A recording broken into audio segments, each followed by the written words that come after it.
right, I think we should be live now. So go ahead and get started with today's meeting. Welcome everybody. Today we'll have John Ars of Beat LLC. He's going to be showing us how to get started with HackTheBox. It's an online platform allowing you to practice penetration testing skills. So, but before we get to that,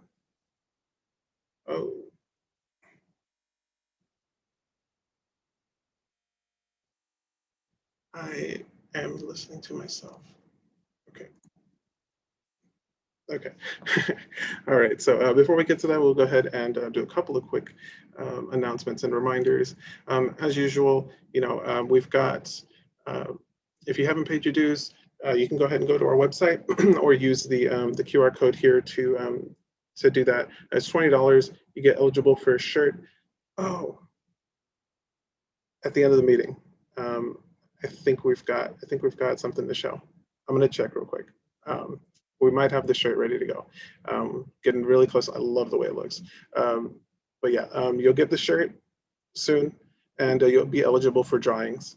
And we'll be doing those in a couple of weeks here at the end of, for our last meeting, we'll do those drawings for the Ender 330 printer. Of course, follow us on social media. We're on everything, ACM.UTSA or ACM-UTSA. And then if you're not on our Discord, that's where we're going to do socials and where we just kind of chit chat, throw memes around, and just take it easy. So, and that's going to be discord.acmutsa.org. All the links are going to be are in the description as well. If you have any questions, you can ask in chat. If you're here in the Zoom meeting with us, you can ask verbal if you want. Also, there should be a Slido link in the description. So you can go on there and post your questions on there if for whatever reason you want to ask questions anonymously. You can do that there. All right. So with Trey and Rowdy Hacks, he's our Rowdy Hacks director. He's looking for a couple people to help out with the design team. They got a lot of stuff to design. I think they need to do some stuff with the website. They need to create the social media templates, come up with designs for swag, like their t-shirts and things that they give away. So there's a bunch of stuff that needs to be designed for that event. So if you or anybody you know has some skills with design, you can just scan this QR code, fill out that form, and they'll be doing interviews. I think they're pretty like, just vibe check interviews. And then you guys can work with the team and help make Rowdy Hacks awesome. And as far as meetings, so we've got one last ICPC meeting that it's going to be this Saturday. You can go into those meetings. It's a great place to learn about data structures and programming algorithms. Whether you're learning them fresh or if you just want to practice, ICPC is a great place to go. This will be the last meeting of this semester, and then they'll start up again the end of January, I believe, next year. So, okay. And yeah, we just had a contest. They did a UTSA only contest week before last, and it was really great. We had a bunch of teams. We're all competing. I actually joined in, and it was a lot of fun. It was getting competitive and everything. It was great. It was a great learning experience too. And then for our last meetings for ACM-W on December 1st, ACM-W is going to have Twitter come, and they're going to do an intern panel talking about their different experiences interning at Twitter, and we'll be able to do like a Q&A as well. So if you have any questions or you're interested in interning at Twitter, or even if you're just interested in learning about interning in general, this would be a great time to come and speak with some people. And then the following day, Wednesday, December 2nd, NSA is going to be coming, and they're going to be speaking to us about Ghidra, which is their open source reverse engineering tool. They built it themselves. It's a pretty cool tool. So definitely come check that out. Whether you're into cybersecurity or not, like it's a pretty cool tool that you can take a look at, and we'll if you guys are interested, we can even do some workshops and kind of get you like really into that one. I think that's an awesome tool for cyber stuff. And we're still doing our food bank fundraiser that is running till Saturday, this Saturday, the 21st. So, we still have a couple of days. We've already raised over $200. So, to feed those in need in the Southwest Texas area. So continue to donate. Seriously, even $1 purchase, you know, because they purchase everything in bulk, even $1 makes a big difference. So even if you only got $1 to spare, please go ahead and do that. And there's a link in the once you go to this link to donate, there's also some notes on how to enter for a chance to win a Bluetooth speaker, Anchor Soundcore. So go ahead and do that, guys. And we'll go ahead and hand it over to John. Go ahead and take it off. I'll go ahead and stop my screen share so you can take over.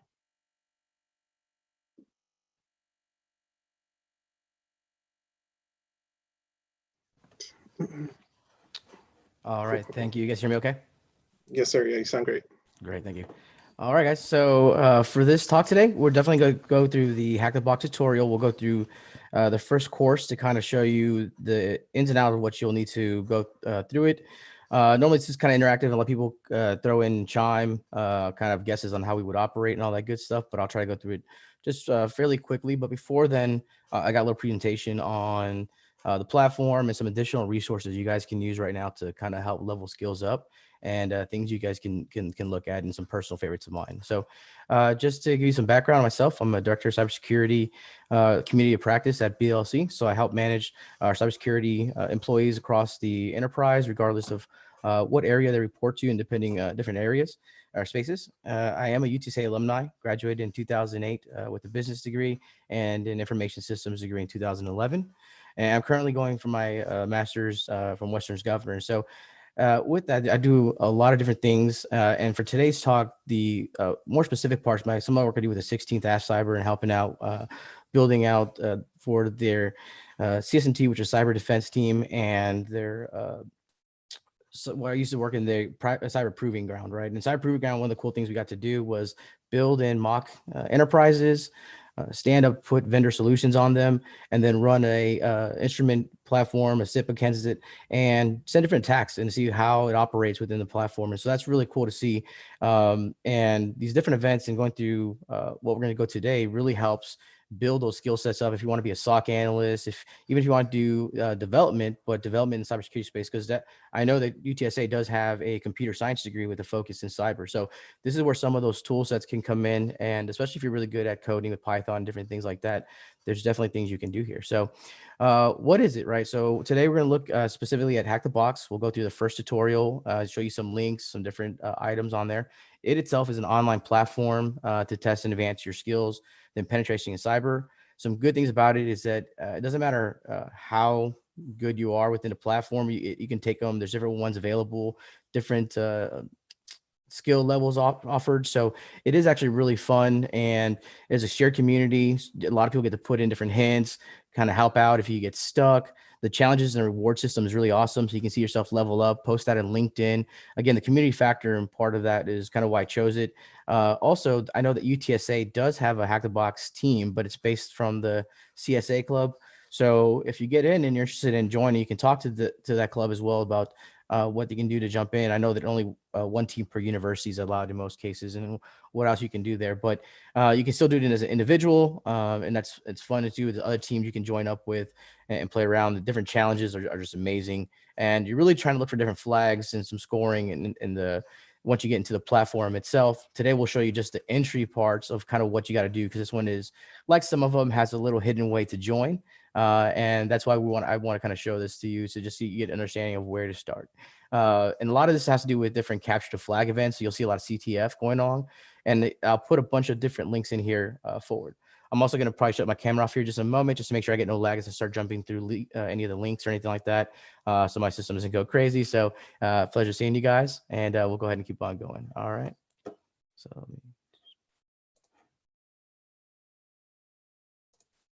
all right. So why do we do it? Well, first off, it's a way to legally hack, right? You can't just walk up to Starbucks and start doing things. You can, but it's not necessarily the most logical way of doing things, right? So the good thing is that these different platforms allow us the ability to learn in a responsible way, ethically. More important, if you guys want to be ethical hackers, anything of that nature, it's just the right way of doing things. And then from there, it helps you build ideas for home labs and home generations. At Beat LLC, we have an AWS cluster as an organization. And with that, we can actually share and put some of these things up on the cloud so you can work from home and different training. And I'll show you some of the tools that we use to kind of make this possible.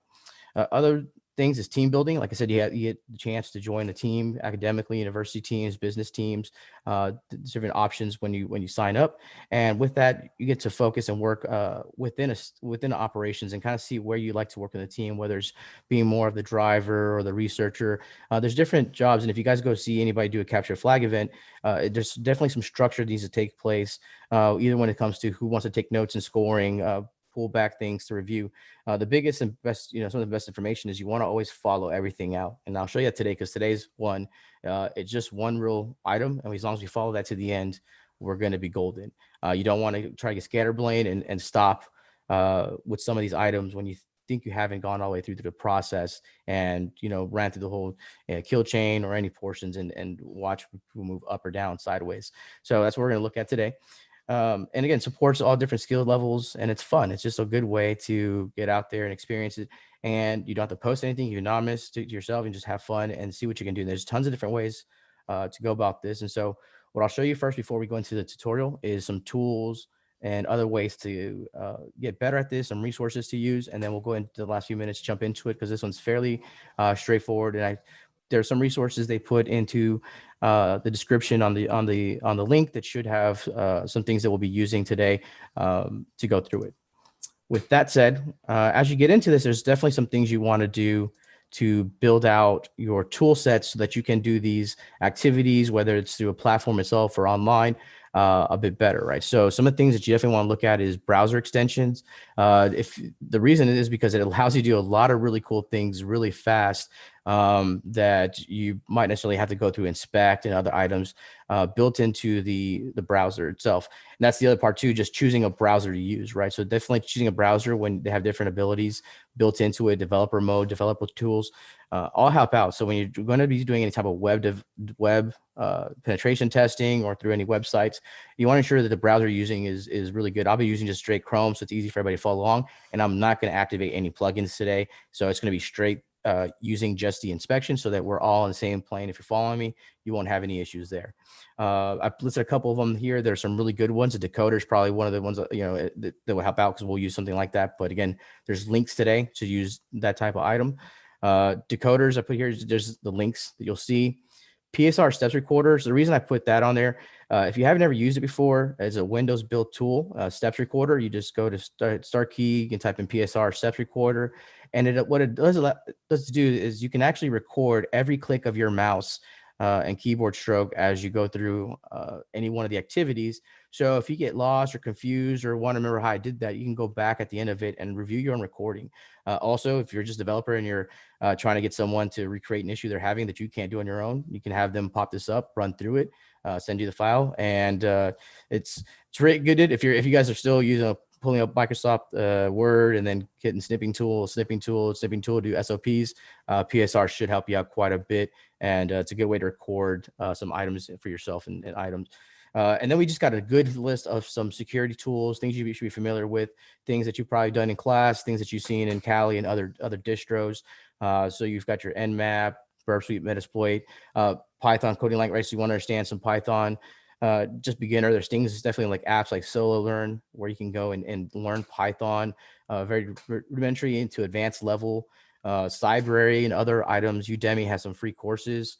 Every month, Cybrary gives away 7 to 8 courses for free. You don't have to have a subscription to it, just your free account. So you can follow that on their blog. Every month it changes. You got 30 days to complete them. So definitely some good ones to complete through that process. So these are some of the tools that you have available to you to kind of go through that. And I would definitely check them all out, especially browser extensions. You can just do some Googles for like, best pen testing browser extensions, web vulnerability, web extensions, capture the flag, and just kind of see what you like and what works for you and kind of build out your own toolkit.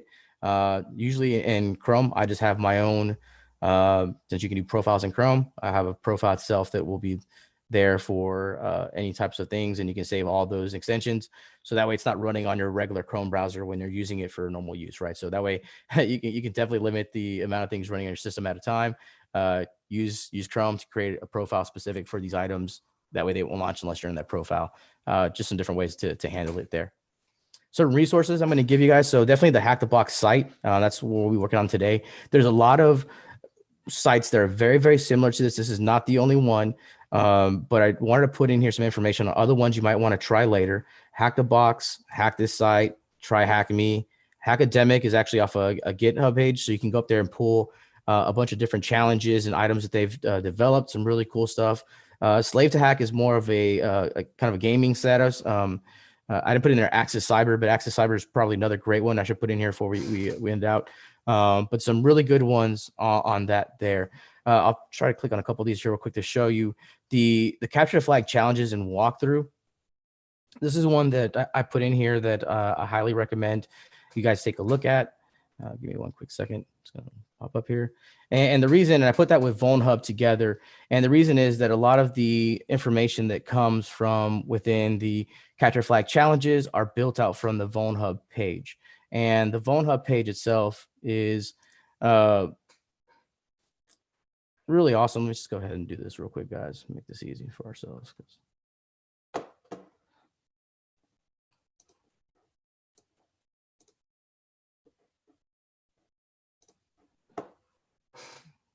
All right.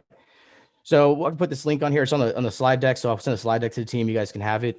But the Raj Nandel's our blog is one that I showed to a lot of my interns over the years, or over a while here. And he's got a whole set of capture flag challenges, penetration testing, web penetration testing, red teaming, walkthroughs based off images from VulnHub. And so you can click on any one of them. You can then go to and it actually has, or just try Hack Me. There's other different ones you have, but VulnHub is a really great site because what VulnHub allows you to do is it's a vulnerability operating system hub. So that's what it's short for. And it has a bunch of different ones with already known issues on there, known vulnerabilities, and there's different capture flag challenges. Sometimes there's more than one box. It tells you difficulty level, what type of item it is. And so you can, simple enough, you can come back in here, look for one you want to try. So there's like the Sherlock. So you can come in here, click over. We can look for Sherlock. And there it is, right? And so now we can take a look at that. And then you can also use this accompaniment to walk through the item itself. So definitely some good stuff you can do there with that. DistroWatch. DistroWatch is a site that has tons and tons of different distributions, different operating systems, where you can go get Kali and Parrot from there and feeds from there. I love it because you can go just play around and find different ones that might interest you, whether you're looking at some Linux ones like Mint, Elementary, which I said them both at the same time, Elementary, Mint, you can send to iOS, all those are available up there as well. And then I put Fedora Labs and Fedora and Labs. And the reason I put those is because I kind of want to just get you guys to start reaching out, looking at different operating systems and things that are available to you. And one of my favorite operating systems just in general is Fedora to use as a regular one on a normal basis. But with that being said, one of the things I like about it especially is the labs features that they have. So if you've never seen these, one of the cool things that is out there is when you make operating systems that are dedicated specifically to just the to an industry, right? So if you're doing something, why not have something that's optimized, an operating system is optimized to your work? And so with labs, what we get to do here is look at systems that are based on specific needs. You got astronomy, computer, comp neuro, design suite, games. One of my favorites that might interest everybody here, the Python classroom. So you've got a dedicated operating system to learning Python. Jam for any musicians we might have on here. Security lab, which is another great one. Robotic suite and scientific. So going through here and looking at these things, again, Fedora just workstation is probably one of the ones I use as my everyday workstation, but they have multitude of other options that you can pick from when you're looking at it. And then you can go back to DistroWatch and just look for other flavors of other types of operating systems. The more you get into it and start playing with it, you might find something more away from the traditional systems like Microsoft and Apple that you're used to. So it's really cool. And a lot of the skins or different spins, how to call it, for these particular operating systems look just like something you would see on Windows or Mac. So if we go to Fedora and look at the spins on it, you can see that a lot of them and different flavor wise really keep that. Here you got that real Mac feel, right, with this desktop, with the XFC desktop. You got more of that old Microsoft feel here. And so there's different options, and so you can actually get a skin that fits your aesthetic, but still has a Linux backend, and is actually more efficient for probably some of your older systems as well, and even more for your newer system. So just some things we want to kind of run through and show you guys before we jump straight into the presentation or the live demo. The last thing I want to show you guys is just some support events and things you can look at to keep up with these different skill sets and how we're going to, obtain and go through it. Cyber Patriot, if you're not, mentoring yet, that's probably something you definitely want to look at. You're not too young to mentor. You've got high school students that, if you guys have seen, one of the things that I'm very proud of is I'm one of the advisors for the CompTIA chapter, UTSA. So if you guys were looking at certifications, especially some of the CompTIA Security Plus, Network Plus, Pen Test Plus, that organization is there, and they can help out. And there's students already in high school that are kind of learning the same things. That team I was able to help coach. I didn't even do too much. I'm not gonna take any credit for the work they did. And they came in second at the UTSA Soccer-thon, which is really amazing. And I was really proud for the work they did. So giving back and showing some of the students that want to do that through Cyber Patriot and talking to high schools and middle schoolers here in town. If you guys don't know, San Antonio places the most teams in Cyber Patriot nationally. I believe we had 260 something teams compete in Cyber Patriot that just registered. We're going into the second round right now. Definitely get with a school, maybe see about starting a team that you guys can help organize some other ones. Beat, we have our own internship program called Beat Rowdy Runners. And so that happens 3 times a year. We have summer, spring, fall. We'll be starting again in January for the spring session. And we have a lot of cool things that we learn, go through. We do these demos like this as well.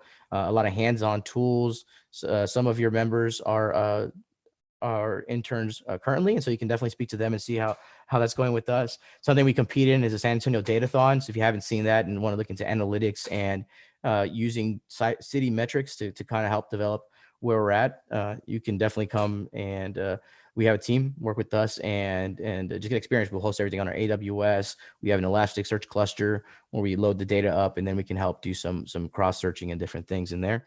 There's different organizations, whether it's the National Cyber League, EC Council, OWASP, that you can go into to go look at more things in the penetration testing, capture the flag realm. There's some cool meetups in town. So this Capture Flag, San Antonio, I can get you the exact links for it. The Cyber Dojo. We have the SA Tech Trek. The SA Tech Trek is the only IT Fiesta licensed event. So out of all the Fiesta events in town, the San Antonio Tech Trek is the only one that is IT based. And you get to go actually walk downtown, go through all Houston Street and go look at Jungle Disc, Geekdom, all these real cool companies open the doors, and they have, some food, some drinks. And I would highly recommend that you take a look at these different things, whether it's a Chamber of Commerce event, Young FCA, San Antonio Young Professionals. There's tons of organizations that can use you guys, and you guys can jump into and start supporting today. And then definitely conferences and things in town. So we have B-Sides that passed not too long ago. Gray Hat's coming up pretty soon, or it's Gray Hat, actually, I messed that up.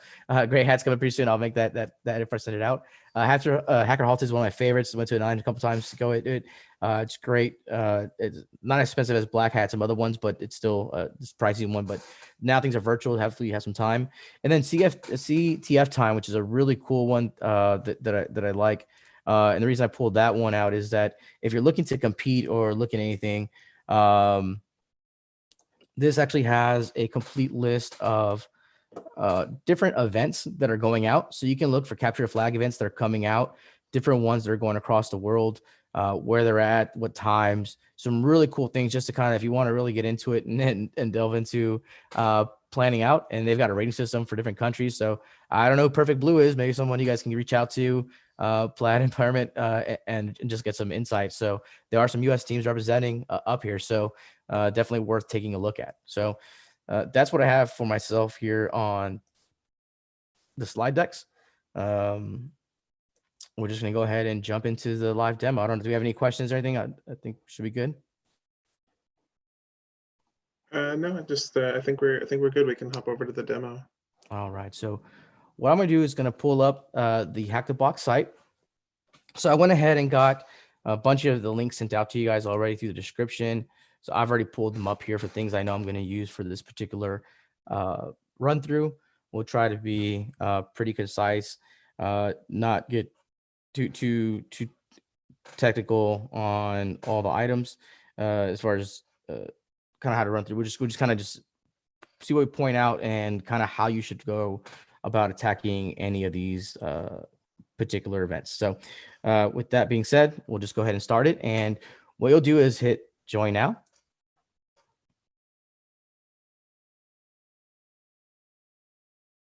And when you get there, you're going to get this invite challenge. Hi, feel free to hack your way in and then hack this page to get your invite code.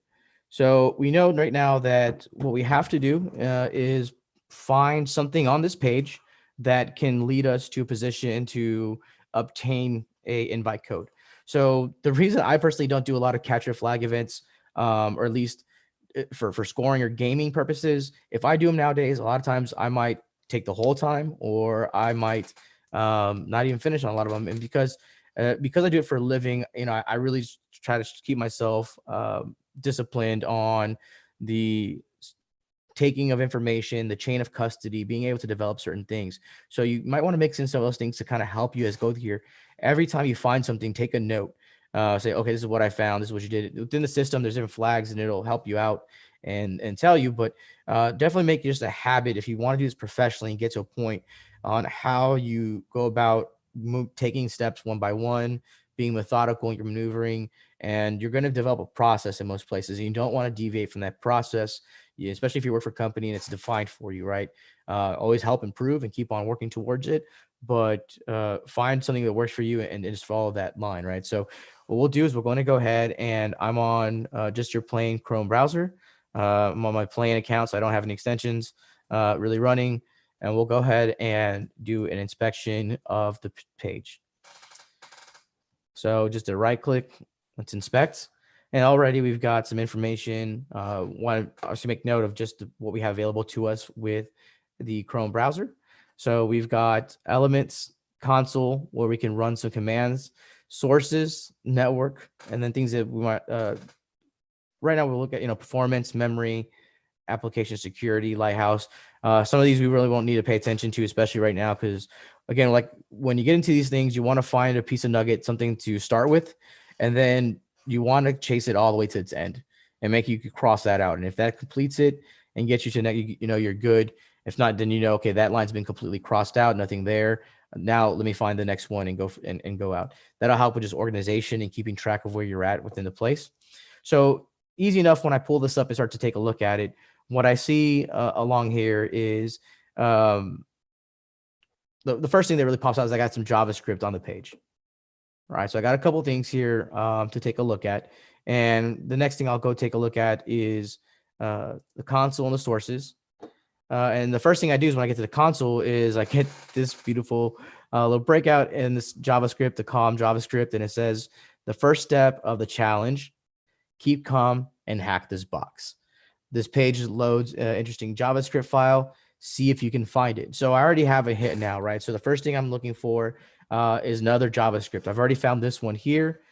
This one's just the description, the information telling me kind of what I'm looking at, what the first step is. So now I've got execution one, step one, or objective one more than anything, is to see if I can find the JavaScript file.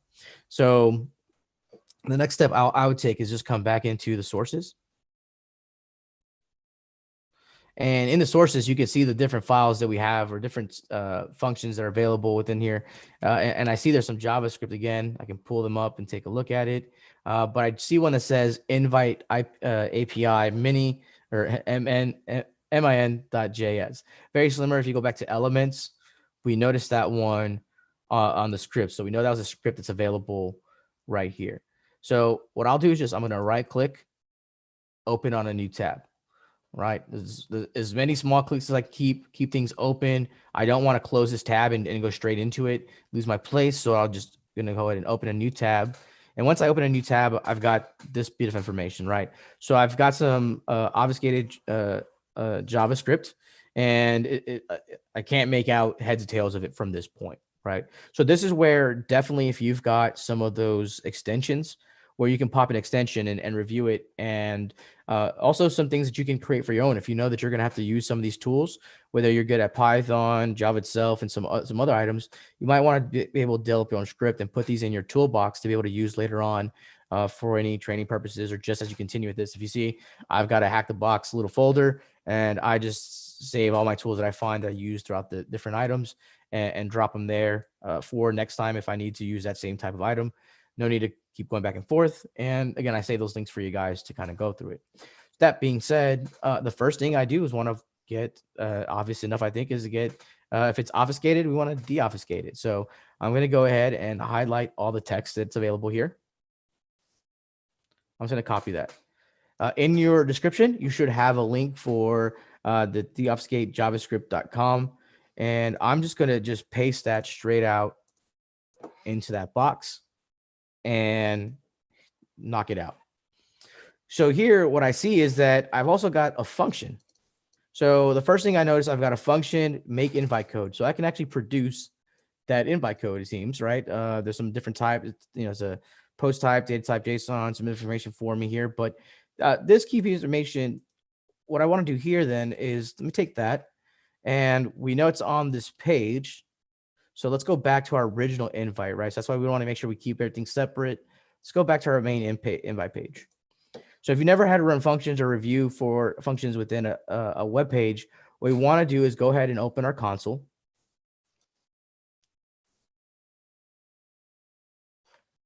Actually, you know what? Sorry.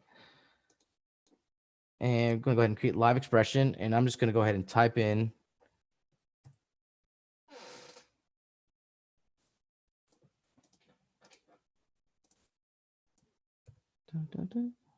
no, excuse.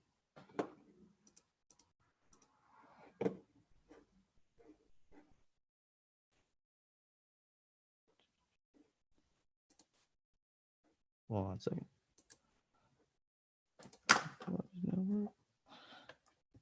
No, I should have to.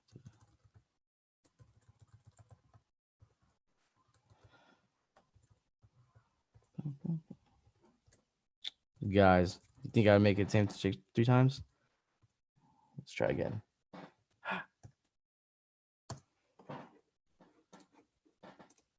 There we go. All right. See, do a couple times, a bunch of times, and still is always something messed up, right? So now we've got a bunch of, we knocked it out. We just got a bunch of line of data just been popping out, executing now. So now we can take a look and see what this next breadcrumb gave us. So I'm going to go ahead and open that up. And it gives us a hint, right? So it's pretty nice, right? So let's just go ahead and open everything up here real quick, get a nice little readout. All right. So data is encrypted. We should probably check the encryption type in order to decrypt it. So we've got the data and we've got a string. Okay, so that's our encrypted string. And we have an encryption type. And it actually gives us that encryption type of base 64, right? So now our next step is, okay, well, we've got a base 64 encryption.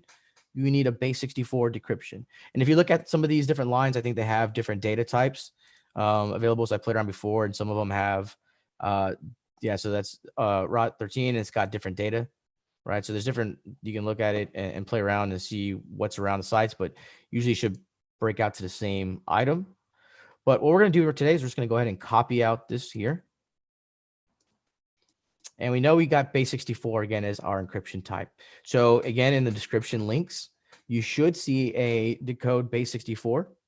And I'm just going to go ahead and paste that information in there and go ahead and decode it. All right. So now we got some more information. And the information here says, in order to generate the invite code, make a post request. So now, again, if you're good at Python, any other different languages, and you want to actually develop your own actual post request, definitely more than welcome to do it. For the sakes of purposes of this short demo and just to kind of get you guys a feel for the system, I'm going to go ahead and pop this into a different site and generate that information. So I'm going to copy the IPA side first. API, so did I say it wrong? All right. I'm going to go, oh, look at that. Woohoo. So I've got my link set up already in here. We're going to do a post request, not a get request. Simple enough. Again, codepunker.com. This is going to be in the description to make it easy for you. If you got ones you like already, by all means, continue using the ones you like. This is just the ones that I've used because I've Googled it. I liked it. It worked. So I saved it. If it doesn't work next time, then I'll get rid of it and start looking for another one. And definitely, always keep in mind the tools you've used, but continue experimenting out there. I'd say that just for in general, Cane Enable is one of my favorite tools. John the Ripper is one of my favorite tools. There's tons of new ones, but they all, work technically the same. It's usually just, the layout, the GUI, the ease of use. And then now with machine learning, some of those cool nuances they put into them, but find what works for you. And then once you actually learn the technology and just the way of thinking about it and how it operates, it shouldn't be that hard for me to move tool to tool when you give it a new task, a new function. As someone who does like ransomware attacks and different incident response attacks, if I get sent out somewhere onto the field, I can't always dictate what's going to be on those systems. I've got to manage it with what's available. So just kind of food for thought. You can go here. Sometimes if you even trial the one, see what else you can find to have a backup of each type, right? So if you've got a Java deobfuscator, try grab a second one. Maybe that site might go down one day, or the base64, grab a coder that has all different encoding types. So I'm going to go ahead and just pop in not a robot. So it sends me out, lets me send my request. And I'm going to send my request and see if it gets it. Oh no. Let's try this again.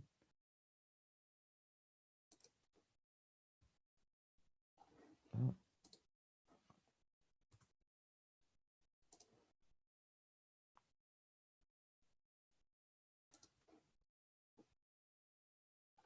Oh, that's no fun. Let's try this again.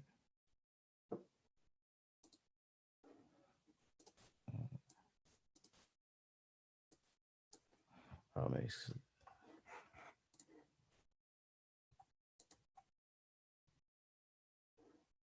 Dun, dun, dun, dun, dun. Live demos, gotta love it. Gotta love it. I'll just copy that guy there.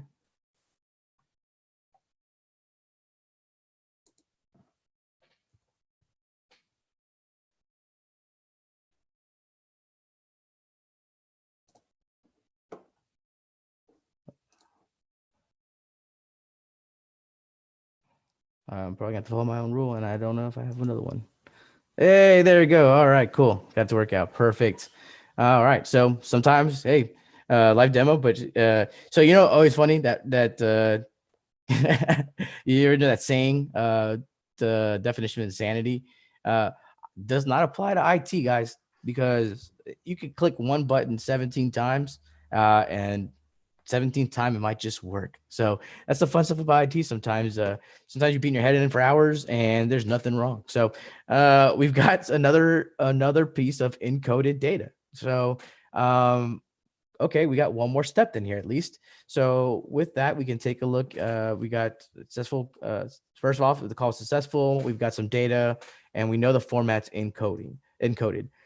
Because we deduced this information from a chain that was using the base64 encoder, I would then just advise to then use that same encoder if you don't have anything listed out. Since this doesn't have a format here just listed out other than what we used, I would just go back to that operation and run it back from there.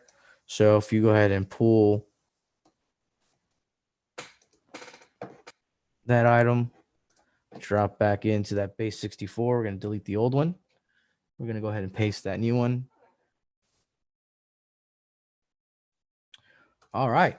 So with that, we've actually got something that looks very similar to like maybe a license key. If you guys ever done any installs or purchased new software, very reminiscent of your standard key. Obviously all caps, broken down by 5 characters. So we're gonna go ahead and just copy that. At this point, we've chased the crumb as far as it would go.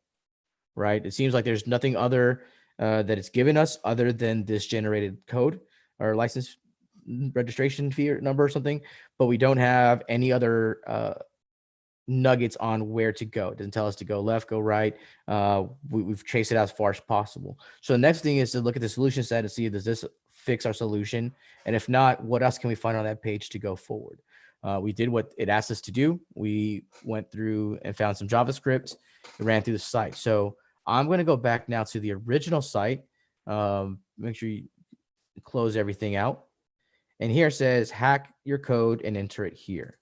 So I'm going to drop that guy in there. As you guys see, I might have done this a few times. And go ahead and hit sign up. And boom. Now you're into the actual system. Congratulations, guys. You've actually gotten it through and made it into the HackTheBox family system here. You can go ahead and create your user accounts. Please, and it shouldn't mind too long. So hopefully you're running through this on your end. I hopefully made it as easy and as possible for you guys to manage and kind of follow along. And you should be able to have all the sites on your end so you can do it live with me. Please, kind of test it on your own, fall into your own little holes, and use mine more as a guide than just copying it. That way you kind of still build those skill sets on this first one and just get a feel for what I did. It's easy to see and hear it, but as you actually do it, it definitely does help build more of the skills and retention more than anything. At that point, once you get in, you are able to then look at any of the different events that are going on. You're able to log into any teams, joining teams that are willing to accept or pull you in, and go that then kind of start. And again, you can do them on your own. There's different types of fees. Individuals, companies, universities. Again, UTSA is already supported and managed by the CSA team. So if you want to try and get in there and be part of the team, you might want to contact them and go that route. If you want to play gets even more expansive, I would definitely suggest talking to Joe Mallon and the UTSA Cyber Range, and you can get some hours clocked down there. You can actually do some scenarios. They're doing a MSP challenge. So if you work for an MSP here in San Antonio, you might want to register your team or see about registering. Maybe they can work out a deal if you're a UTSA student to help out there as well for the team, since there's some fees. But hopefully all the resources I showed you today, you can put together and run through it. What we'll harp on again is, we do have that Beat internship that we have that's set up right now. I'll go ahead and put my contact information up here for you guys. My website,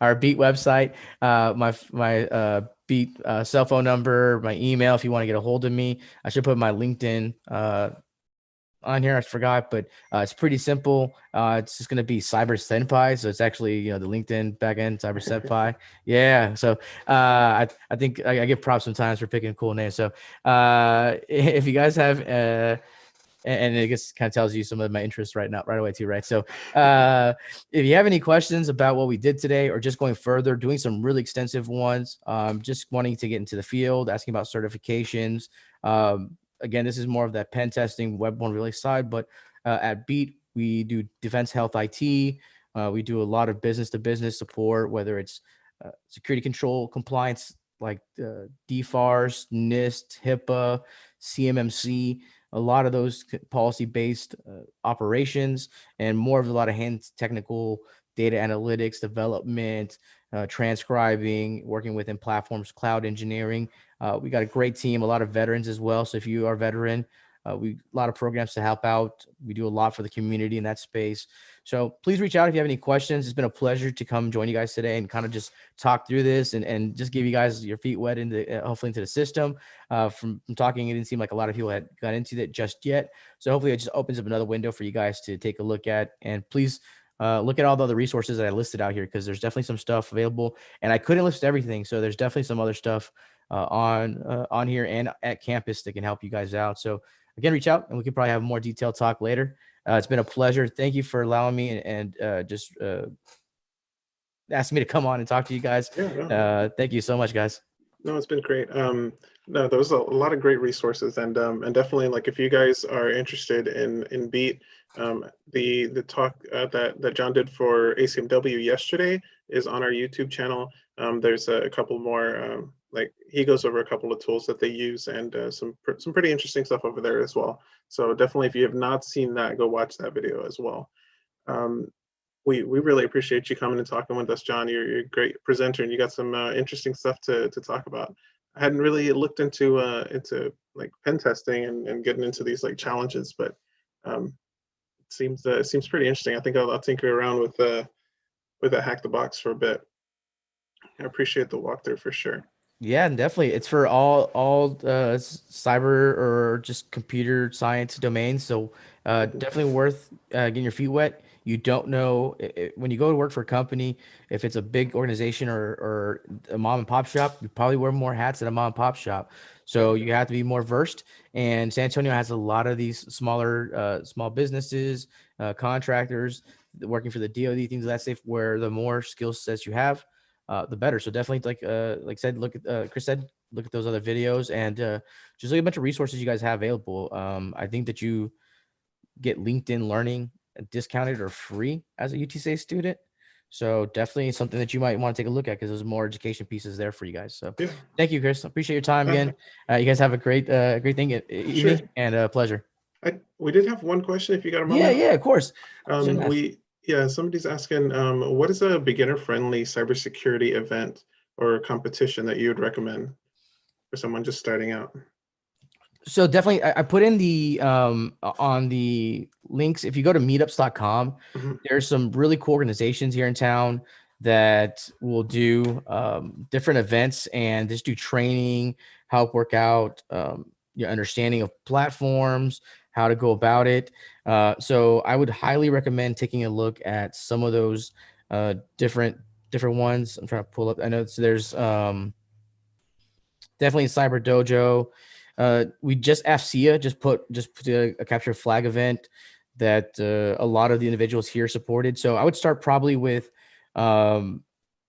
talk to the CompTIA team and your CSA locally if you want to talk to them, because they're already kind of pulling in these resources to start giving out, and they've got their Discord similar to you guys. They have all the events that are going on, and they just dump them in there. And you can just get with a team, start finding your niche out and working from there. But there's also platforms like Cyberry that have whole entire courses and virtual labs that let you walk through it on your own at your own pace. So if you maybe not be too, if you're made too shy for that purpose, there are some platforms like Cyberry, Udemy that have virtual labs that can help out with that more the beginner courses. But in Hack the Box, they'll tell you the level of each challenge as it comes up. So you're able to see, okay, this is what I want to try, this is what I go into, and go from there. So there is easy, medium, hard, and different levels. So it just look for those and start there first, get your feet wet, see what those apply to, and then kind of learn really good that chain, then level up to part two and see, okay, what do they introduce here? What functions and what new techniques do I have to learn? Look at things like the MITRE ATT&CK framework, really good stuff to help you understand what types of logs and data and things are needed for each chain. If you have if you're doing an event, there's no reason why you shouldn't have, if you have the internet available, why you don't have Google up and you're doing research or doing things while you're doing stuff out, right? It's impossible to remember every event ID in Windows. So why not have it up, and as you're going through, do so, oh, what's that real quick? Okay, cool. And lastly, don't be scared to take different roles in a team. Even if you're not that strong at it, even if you're not the Linux person, take the Linux, be the driver one time, especially when you're just playing around in challenges, because that's what helps you get that skill. You can't just be the person behind it always does transcribing. It's a good thing to do, but move yourself around. That way you get your feet wet in there. And yeah, good question. Yeah, sounds good. Yeah, and as far as the CSA and CompTIA, we do have them posting stuff in our Discord and in our Slack. So if you guys are interested in cyber stuff, definitely take a look at our announcements and see what they're posting about, and participate with them over there. Perfect. Okay. Yeah. And in chat, Zach's reminded us, don't forget to sign in if you haven't already. But I don't think we have any more questions at the moment. So I really appreciate you coming and speaking with us, John. Like I said, happy to have you. Great talk, and hope to have you back soon. Thank you. No problem. You guys, let me come up with the next challenge and we'll go from there. Thank you. Have a good day. Sounds good. Bye. And